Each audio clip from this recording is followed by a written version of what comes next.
Hey guys, Jason with CV Custom. So today we're looking at another 74. This is not a high boy. This is a half-ton model. It is four-wheel drive and it does have an FE motor. It's got a lot of the cool stuff. It's actually a really nice truck.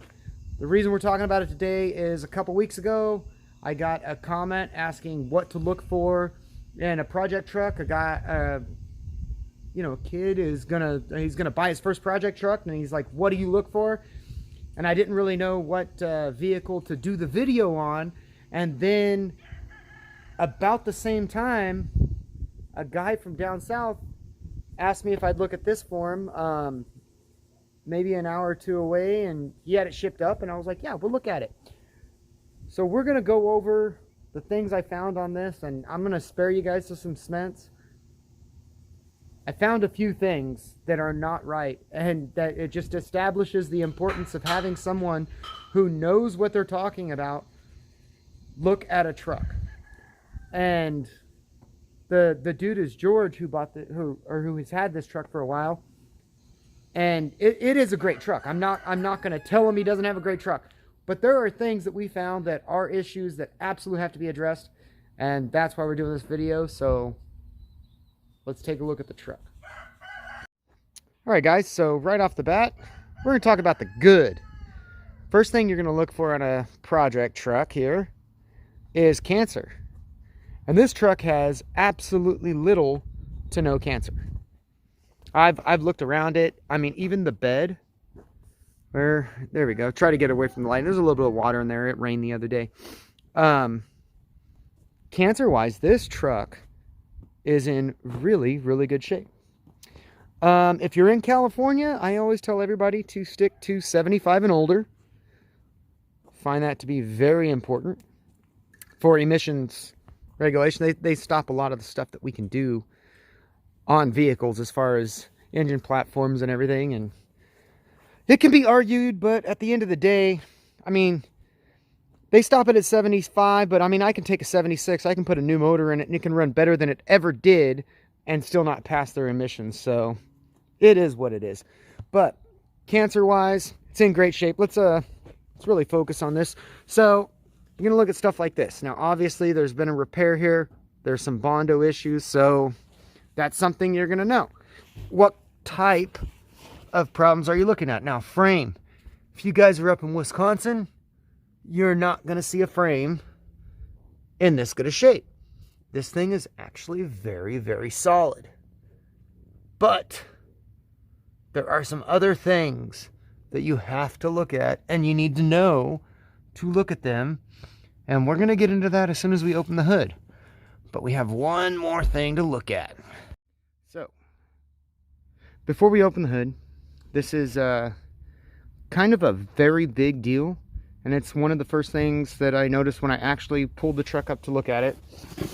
And if you're not a mechanic, you may not catch it, but the way these bolts go on, these are they are not hub piloted. They are lug nut piloted. So these wheels are centered by the taper on these nuts. So there's a taper on the nuts, and each one, you torque them down in sequence. So you'll go like here, here, here, here, here. And that's what centers the wheel. That's what balances everything out. Now, the reason I'm showing you this wheel, this is the only wheel put on properly. So let's go look at the next wheel. We'll just walk over here to the passenger side. Now, I don't know if you can see, but the taper, it's backwards. And you see all the wear marks. Now, I haven't had these wheels off yet, but I would imagine that those holes where these are supposed to go are all worn out. My guess is that all three of these wheels, because like I said, I'm only checking the one, I'm only showing you guys the one right here. You can go look at the other one. It's exactly the same.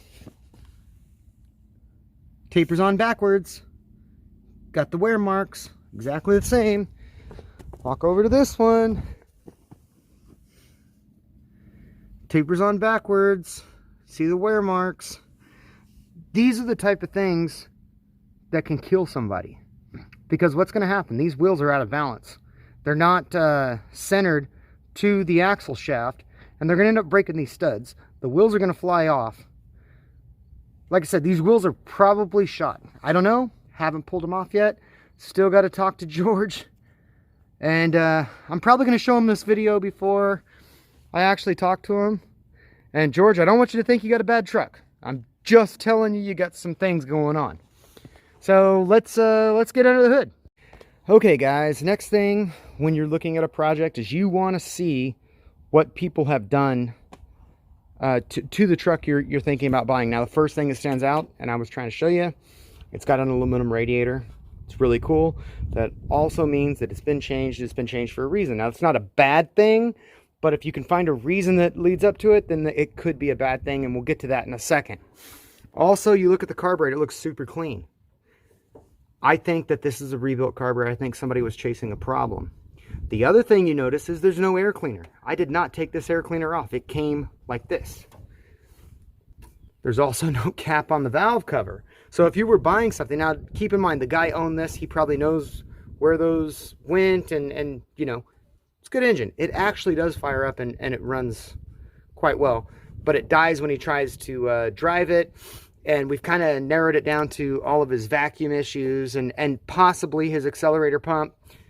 Haven't really gotten that far into it, but it does run, sounds smooth, all those fun things.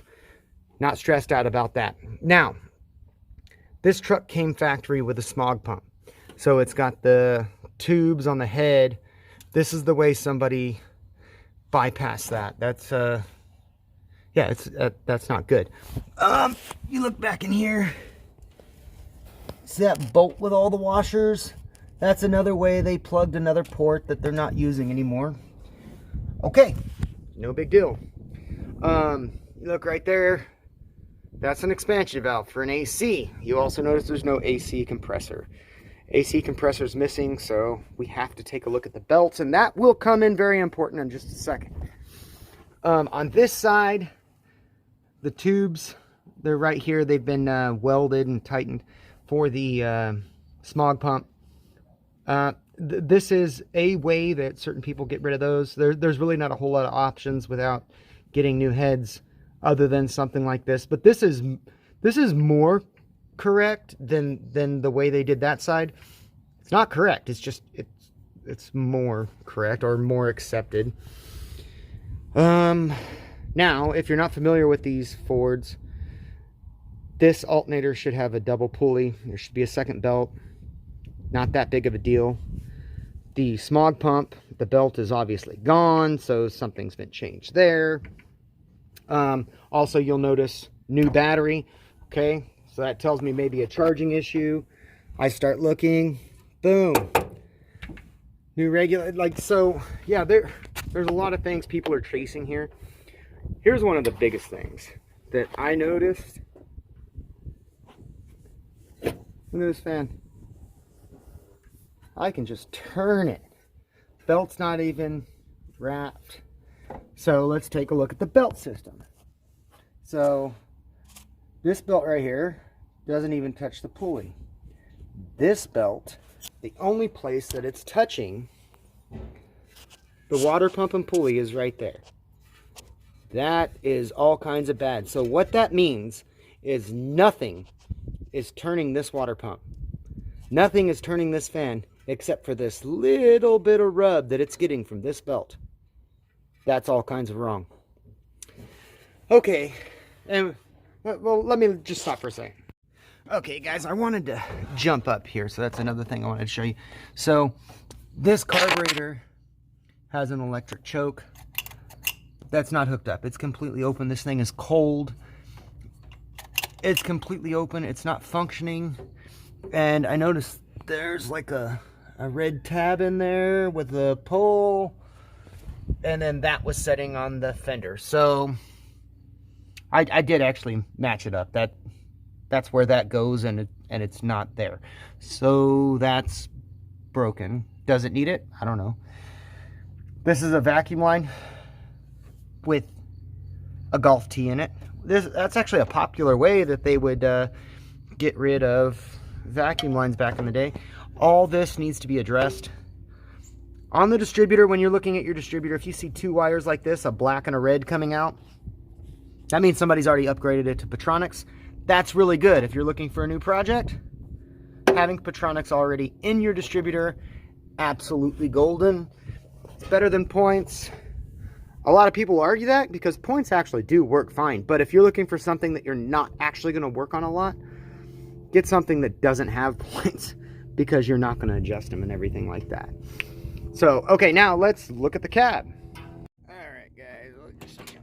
So, as far as a cab goes, this is a very solid cab. I mean, you can't expect a seat to be great. You're looking at a project vehicle. Don't worry about the seat. You're going to do the upholstery. What's really neat is it was an AC truck, which means you can put AC back in it. That's all really cool. What I like to do is look under the seat, and here's what I found. Uh-oh. Somebody was using starting fluid. That tells me again that there's something going on with this truck. Again, that was setting under the... Oh, look. Somebody was also drinking Budweiser, I'm guessing. Let's... Oh, nope, not Budweiser. Coca-Cola. All right. We got a Coca-Cola drinker, but starting fluid, not good. Now, we will do a little video on how to shift the transfer case because the customer did tell me that with the knob changed, he has absolutely no idea how to shift the transfer case. Common problem. Normally, well, back in the day, like on older trucks, this is a 74, but if you were back in the 50s, 60s, they would actually put a sticker that told you exactly how to shift the transfer case. And then they started putting it on the handle. So when somebody replaces the handle, you don't know how to shift your transfer case. So it's not an abnormal problem. A lot of people wouldn't know. So that's something we do have to go over. But that's what you're looking at. Now, also, you look at your dash, you see all the cracking. This, again, is not abnormal. And the lucky thing, because it's a Ford. Now, if you were getting an International, like I like to do, these are hard to get. But for a Ford, for a Chevy, you can get this thing no problem. So this is not a big issue. But what you would want to look at is the dash. Make sure nobody's cut holes in it. And this one's actually very solid. This is a prime candidate to be restored. The dash is in very good shape. The plastic pieces, which again you can get, not a big deal, have been modified. So we're not worried about the plastic pieces. What we're worried about is the steel. And I mean, shoot, if you're a body guy, fine. Steel doesn't matter all that much because you'll fix it. But if you're a first timer and a novice, the steel work is a lot harder than buying a new plastic piece and replacing it. So again, look at that. And it's, it's got a couple little upgraded pieces. You're going to look at your door panels in the same way. You're going to look at your hinges, and you're going to look for cracks in the door. Because these hinges get loose, and then the door starts to crack. So this one actually looks quite fine. This is a prime candidate for restoration, but we have those engine problems. So let's go talk about where we're at on those engine problems. Okay guys, so if you made it to this point, now we've looked at a truck that we're talking about as a project. Again, this is a project from a customer that sent it up. I'm looking at this for free for him. Don't think that I'm making money on this. I'm just being honest about what I see. But his problem was that it would start up and then it would just die. So at face value, I look at it and it looked like the accelerator pump. I'm saying, hey, you probably need a carburetor. This is what I do, or carburetor rebuild, but rather just put a new carburetor on it. Going further into it, now that I know that this thing wasn't cooling, and I don't know when it started not cooling because I don't know when the radiator was changed. I don't know when the AC compressor was changed. I don't know. There's a good chance that these heads are cracked. It can run great at idle, and the heads are cracked. Again, I'm not saying they are cracked. I'm saying there's a good chance. There's not a lot of way to diagnose that because this engine has gotten hot. I know 100% this engine's gotten hot because that fan's not turning, that water pump's not turning. Radiators, but you can see they're chasing things. So this is a little tip for some of the mechanics out there who do stuff like this. I would be very hesitant to jump on a project like this. And I'll let you guys know that I'm telling the customer the same thing. I don't I don't try to make a bunch of money on people for nothing. I'd rather him just know that there's a chance he's gonna put a lot of money into this. So this is one of those things where this is a great candidate to rebuild, and the customer should rebuild. This is a great platform. He's got a great body, a great setup. It's a 74, no smog. There's a lot of options for this truck, but this is not a cheap restoration.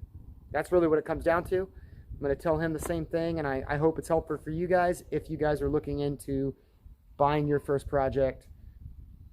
This is still a great project, but as long as you understand that you might be putting an engine in it. So that's where we're at. And if you guys made it to the end, I appreciate you being here, and check us out on the next video. Like, subscribe, do all that fun stuff, and I'll see you on the next one.